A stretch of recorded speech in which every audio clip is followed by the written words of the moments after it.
We just finished a month-long stay in one of the most incredible cities in the entire world, which is Tokyo, Japan. And that means that over the past 2 years, we have now spent over 3 months living there. So it goes without saying that we absolutely love the city. I mean, we had one of the best memories of our life there. We got engaged. I proposed to her there. That's how much the city means to us. Yes, exactly. So we wanted to honor this city by dedicating an entire video just to our experiences with it and gather all of our knowledge of it and tips and tricks and everything for those of you who may be planning your own trip to Tokyo soon, so that we can hopefully guide you to have the best possible experience and fall in love with the city just like we have.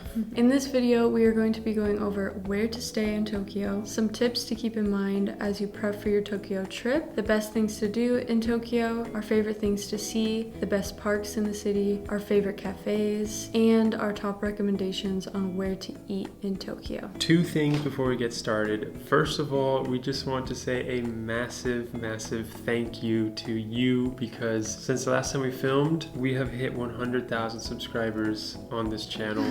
We filmed our reaction to when we first hit it.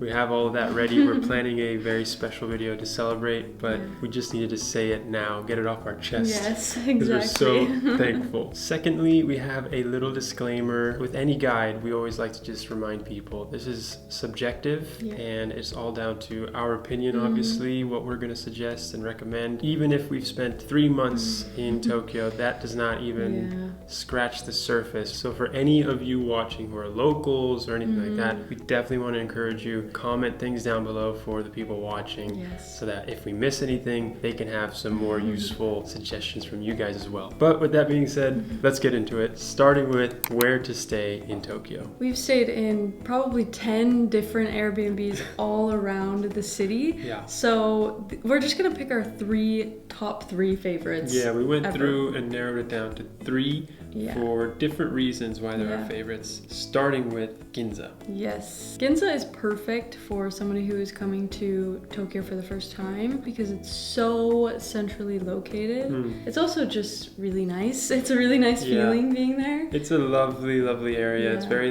refined and classy. You've got shopping, all the international stores, tons of great restaurants. One word of warning I will say about this place is it's more expensive. So that does come along with that. The next place we want to recommend is Shibuya, which everyone's heard of Shibuya. This is going to be where you stay to see all the iconic stuff. And it's just super easy to get to. Shinjuku, Harajuku, all of that stuff. We did say Ginza for first timers, but this one I'd say if you're doing a short stay, probably just go to Shibuya, because all the major touristy things are right within reach. You have Shibuya Station right there. You can reach anywhere in the city there, all the lines of the trains meet in Shibuya. Exactly. And that leads us to our personal favorite, which is Asakusa. Sorry if I mispronounced that, but Asakusa is where we would say if you're doing a long stay in Tokyo, you should stay here. Yes, for sure. It feels more local. It's also more affordable. Yes, which is awesome affordable. If you're staying for a long term like we were.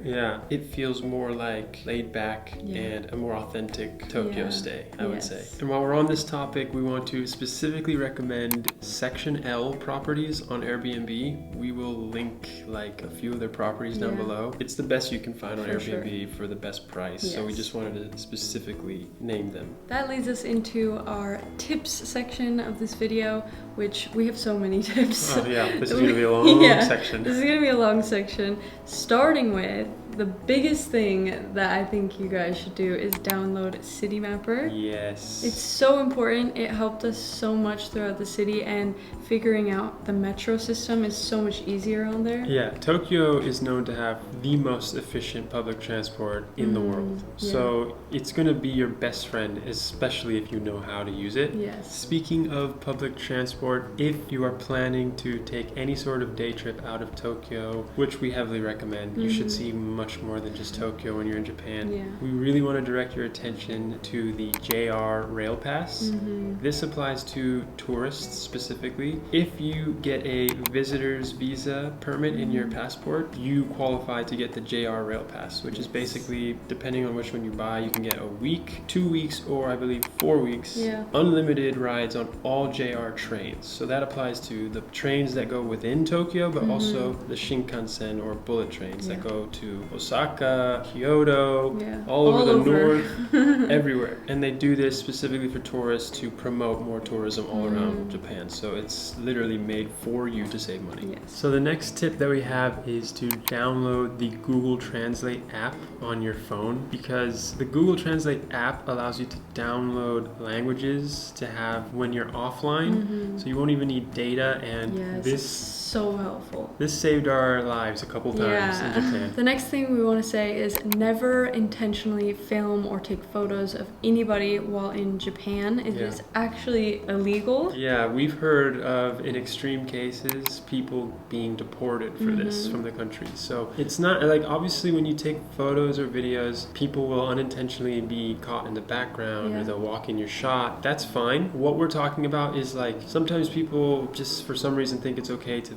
focus on someone or speak about someone on camera and be like, oh, look how cute or whatever, and film someone. Not only is it illegal in Japan, but it is a violation of their privacy and it's rude. Yes. So just, we want to specifically say, in Japan of all places, don't do this. Yes. That actually leads me to the next one, which is that accepting phone calls or listening to music or doing anything that's like disruptive or loud in public spaces or on the metros is considered very rude.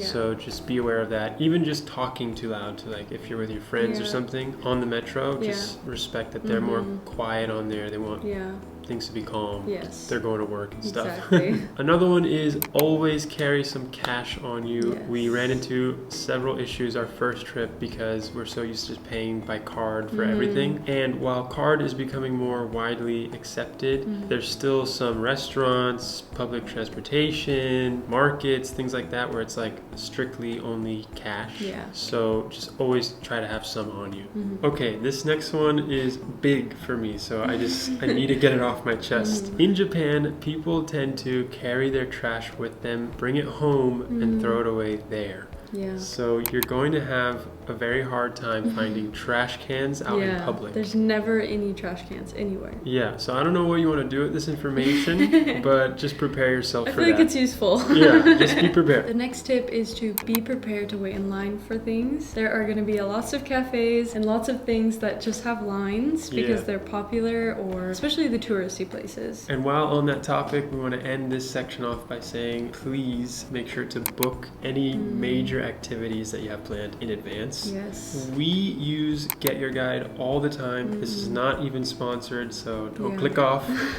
What I'm saying is, literally, Get Your Guide saved us while we were in Japan. Yes. All over. We booked tickets to go to things that you can't even book if you're not Japanese. Yeah, like Disneyland was almost, it was impossible our first time that we came to Tokyo because we couldn't book it with an American credit card. Yeah. And it was just so hard to get a ticket to Disneyland. You can tell it really bothered her. Yeah, it really bothered me because I wanted to go so bad. But this time we actually got to go using Get Your Guide, which was so useful. Yes, if you just think you can show up and do things, that's not the case. Plan in advance. Use Get Your Guide. Any of the activities that we mentioned that you can book in advance, we're going to link down below on Get Your Guide for you to book in advance. We highly recommend this. With that being said, let's get into the top things to do in Tokyo. Starting with Shibuya Sky, which was so beautiful. Yeah, in terms of going to places in Tokyo to get a view of the city, Shibuya Sky is our personal favorite. Yeah, and if you go at sunset, it is just unreal. The most beautiful sunset in Tokyo. Yes. Next one that we recommend to do is go to Harajuku and shop and try out the fun food and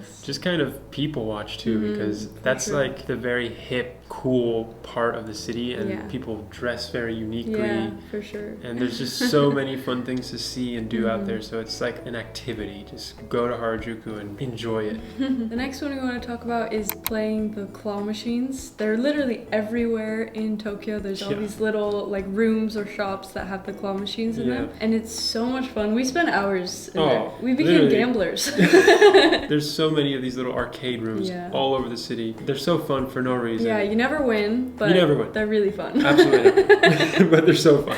The next one I want to recommend is TeamLab Planets. This was the coolest thing we did in Tokyo, It was so beautiful, and there was one room with like a mirror on the floor and these lights that hang down around like these you. glowing ball lights. Yeah, it was so beautiful. There's a room where you like are in water and there's fish swimming and you can like interact with them. I could talk about it all day. It was incredible. It's incredible. You have to go.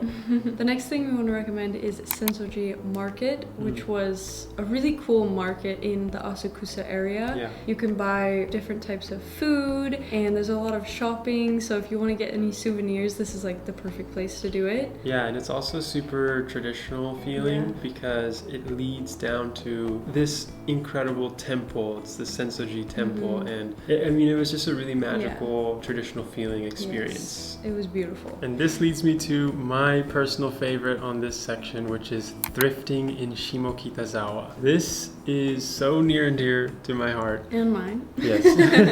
It's our favorite thrifting in the entire world. If you are interested at all in thrifting while in Tokyo, just go. You have to go check it out. It's incredible. It feels like it goes on for forever, but it's like a square mile of like back to back to back to back incredible thrift shops. Yeah. The next thing is my favorite, which is Tokyo DisneySea. It was so incredible and probably one of my favorite Disney theme parks. It was so different than any other Disney. The food is the best part. Yeah, the food is incredible. Yeah. It's so inexpensive also. Yes, I was going to say, so inexpensive. And you have to check it out purely because it is the only DisneySea in the world. So this is one of one. Yes, so it's very special. That leads me to the next section of this guide, which is things to see. And the difference between things to do and things to see for us is that the things to do are all things you have to pay to do. Yeah. Things to see are like things that you should go see. They're free to do, but you have to go see them while you're in Tokyo. Starting with the iconic Shibuya crossing or Shibuya Scramble, as they say. It's the most busy crosswalk in the world. You've heard of it for sure. It's obvious, but you need to do it. Everyone needs to experience this at some point in their lives. So cool. The next thing you should see is Ginza on a Sunday. They actually close down some of the streets in Ginza. It's just interesting because it's like this whole main street of the shopping area of Ginza, and everybody's just walking on the street, and it's like a beautiful area. Everybody's out with their families, and if you're there on a Sunday in Tokyo, you should definitely go check this out. Yes. The next thing is Tokyo Skytree. We feel like this is something you can just see, and it's amazing. You have to see the Tokyo Skytree, but we don't feel like you have to go all the way up because Shibuya Sky is just a little bit better in our opinion. For a view of the city, because the Skytree, you're in like a windowed area, and it's very crowded in there. It's too crowded. Shibuya Sky felt more open, and like, you can actually walk around and see things. Nonetheless, you should see the Tokyo Skytree, and taking pictures of it is just so cool. It's really a cool, it's a beautiful building. Yeah. Next up is Meiji Shrine. This is one of the most tranquil areas of the city. I can't believe it's within the most populated city in the world because it literally felt like a private just escape into another time period. Yeah, it was so calm and so beautiful, and you feel like you're just in the middle of a forest in there. The next thing you should see is Akihabara, which is like the anime area of Tokyo. It's really cool to walk around, and there's a lot of like different shops and stuff. You can walk into any of the shops in there and see like anime themed figurines, and people are like dressed up as anime anime Yes. characters. There's arcades that are super fun. It's a cool part. It's a very cool area. Yeah, of town to go check out. And that leads me to the last thing on this section, which is Shinjuku at night specifically.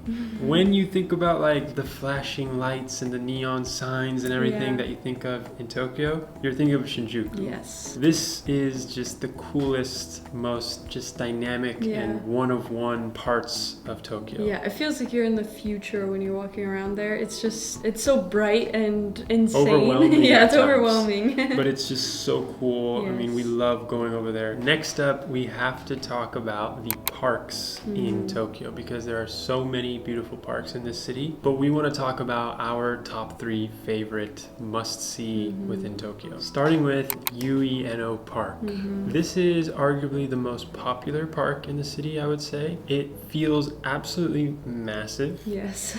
You can easily spend a full day just walking around this park.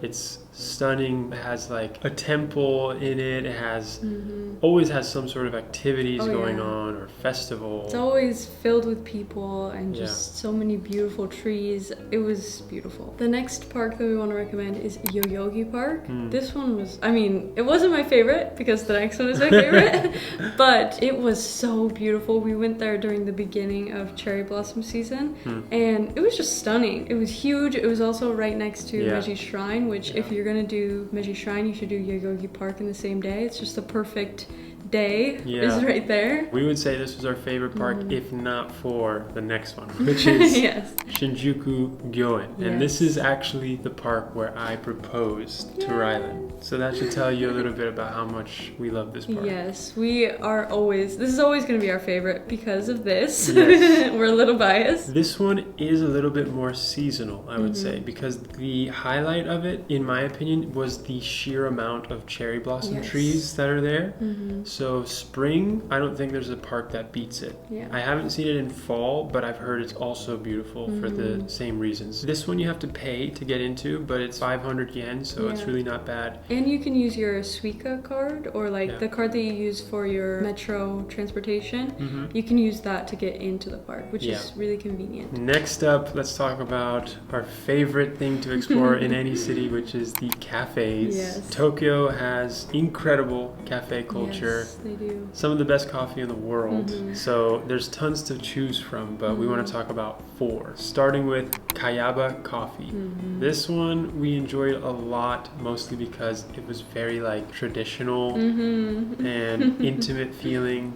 The coffee was so delicious and very like straightforward. You're not going to be able to get like a macchiato or something. And the little treats that we got were so good.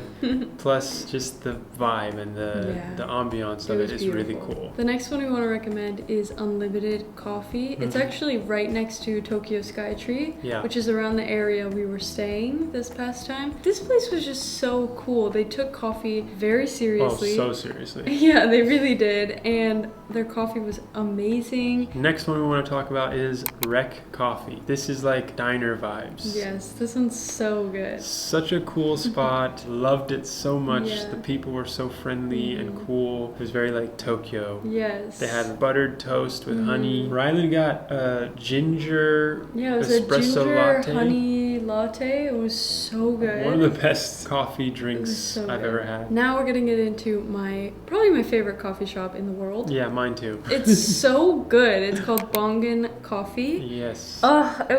We went there like 20 times. Oh, yeah. It's actually in Ginza. You have to wait in a little bit of a line. Only because it's so small. It's like this little hole in the wall. And there's only like 2 people working all the time. Line or not, it is the best coffee you'll have in Tokyo. I think. Yeah, it was so good. I got the honey latte. You should definitely check that out. But the thing they're known for is the matcha espresso latte. I got that every time, and it was perfect. Now let's talk about our favorite thing in the world, which is food. The top places to eat in Tokyo. Starting with something you're going to think is kind of funny, but it's 7-Eleven, baby. Yeah. I mean, we shouldn't say top place to eat, but like just a great place to go and I think get food. when you're talking Tokyo, you Yeah. have to go into the konbinis. You have Yes. to check out the convenience stores. So Yes. yeah, not just 7-Eleven, Family Mart, Mhm. Lawson's. You've probably heard they have legendary convenience stores in Yes. Japan, and it's true. You save money, it's Yeah. quick, it's easy, Mhm. and it's just so unique. The next three that we want to talk about are breakfast Mhm. places, because breakfast is particularly hard to find Yeah. in Tokyo, we have found. Definitely. So these will be very useful to you. Mhm. Starting with Bill's. Bill's is one of our favorites. Yeah, everything was so good. We went there all the time. And you can actually go there for more than breakfast. It's Yeah. open late. Yeah. We've had lunch and dinner there before.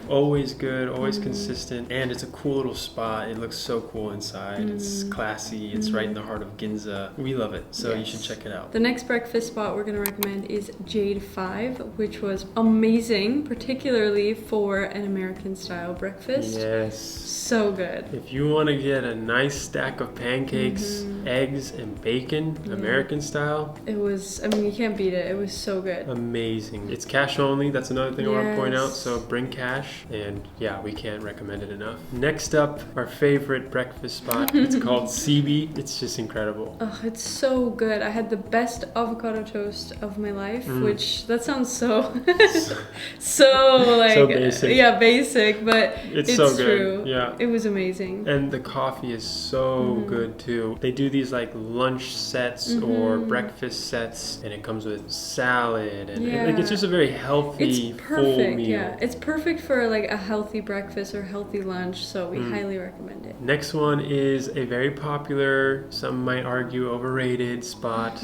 but I love it so much and I need to suggest it. Yeah. It's Ichiran Ramen. Sorry, you guys. You've heard of Sue it me. for sure. Yeah, so sue me. You've heard of it before, and that's because it deserves to be heard of, you guys. It's so good. It's So good. a consistently incredible bowl of ramen. It's a unique experience. You get these like individual cubbies to eat Yeah. at. People like lift up the curtains, slide in this perfect bowl of ramen. Yes, You have to try it at least once. definitely. The next one we want to talk about is Hiroki in Shimokitazawa. This is the spot to go to for okonomiyaki in Tokyo. It was so good. I Yeah. dream about it. I mean, we can't speak for it being the best okonomiyaki in Tokyo. Yeah. Let me walk that back a little. But what I will say is, if you're going to Shimokitazawa Yeah. and you're looking for a good meal, this spot, this is, It's amazing. You have to go. oh gosh, you guys, it's so good. The next one we want to recommend is Udon Shin, which is the best ever. The best udon we've ever had. It was so good. Probably one of our favorite meals of yeah. all time in Tokyo. They make the noodles fresh right there. You can watch them do it. Yeah. It's the most perfect texture of noodle you'll ever experience. The So flavors, the vibe, it's incredible. It was Even so good. the way, like the system they have in place for you to be able to eat there is Yes. very efficient because like we said, the Japanese don't mind waiting, but they have figured out a way for you to not have to just stand there Yeah. and wait for 2 hours for a good bowl of udon. The way it works is you pull a ticket, you get a QR code that you can scan on your phone and keep track of your place in line, and Yeah. you can go explore. It's right in Shinjuku, so you can just walk around Shinjuku and then come back when it's your turn and have the best bowl of udon ever. It's so good. The next one we want to talk about is a very special place for us. It's a sushi spot called Tsukiji Tama Sushi. Yes. Now, the thing that makes this place special for us is that in Japan, it is so hard to be able to get reservations or just pop into a sushi spot. You really have to plan far in advance. Yeah. Sometimes they don't even accept foreigners. They have like locals only, or they have their clientele and they Yeah. don't really even accept you. This spot, we never had any issues. You can walk right in, and that does not speak to it not being good enough because Yeah. Oh, so good. incredible sushi, Yeah. best sushi that we have ever had in our lives, honestly. We ate there countless times. We love this spot and we want to bring attention to it. Yes, definitely. You have to go. Now, this is probably one of our favorite things to do in Tokyo, Yeah. which is to go and just eat our hearts out at Tsukiji Fish Market. So amazing. Go there and have the tamagoyaki, which is like a sweet egg. Go have the fresh seafood. It's caught fresh every day. Go have the daifuku, which is incredible there. Oh my gosh, we had the best daifuku of our lives there. So good. The custard daifuku is so good. Yes, but above all else, do not leave this market without having the A5 Wagyu beef skewers. It's to this day the best piece of meat I've ever had. Most expensive piece of meat, but also the best. And it was just, I mean, I dream about it. It's an experience, you guys. It's an experience. You can't leave Tokyo without trying this piece of meat. Yeah, it's incredible. So that is going to do it for our Tokyo guide, you guys. We really hope that you got immense value out of this. We worked very hard to put this list together. If you enjoyed this video or found any value in it, we would really appreciate if you left us a like. And if you haven't already subscribed to the channel, we would very much appreciate that. And once again, we're going to link any bookable activities down below for you to book that for yourself. Besides that, if you want to see any of the things that we talked about in action, we're going to link a full playlist so that you can just see all of it live from our vlogs. We love and appreciate you so much. We will see you next week from Seoul, South Korea, which is where we're at right now. I'm so excited. Love you guys.